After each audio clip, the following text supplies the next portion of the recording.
Hello viewers, நான் Jose. சென்னையில் இருக்கிற ஜமீன் பல்லாவரத்தை சேர்ந்தவங்க தான் சனா ஃபாத்திமா. அவங்க மேலே அவங்க ஹஸ்பண்டே ஆசிடை ஊட்டியிருக்காரு. எவ்வளோ கொடுமையான விஷயம் இது. அந்த பொண்ணு எப்படி வழியில் துடிச்சிருப்பாங்க.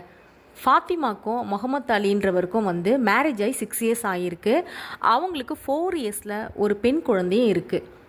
அனகாபுத்தூரில் முகமது அலி வீட்டில் தான் சனா வாழ்ந்துட்டு இருந்திருக்காங்க.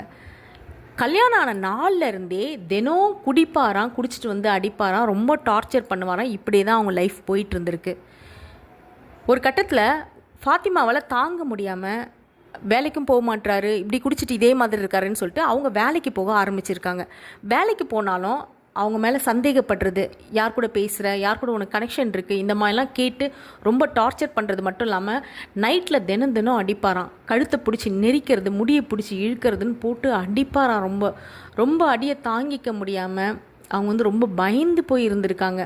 அது மட்டும் இல்லாமல் நைட்டு தூங்கும் போது என்ன பண்ணுவாங்களாம், கிச்சனில் இருக்க கத்தி ஷார்ப்பாக இருக்கிற எல்லா பொருளையும் ஒளிச்சு வச்சுட்டு தான் தூங்குவாங்களாம் சனா.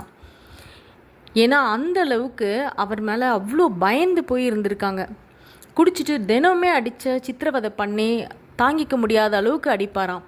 அக்கம் பக்கத்தில் இருக்கிறவங்க நெய்பர்ஸ்லாம் கேட்டு திட்டுவாங்களாம், நீ எல்லாம் ஒரு மனுஷனா, இந்த மாதிரி குடிச்சிட்டு அந்த பொண்ணை ரொம்ப டார்ச்சர் பண்ணுறியே தூங்க விடாமல் அப்படின்னு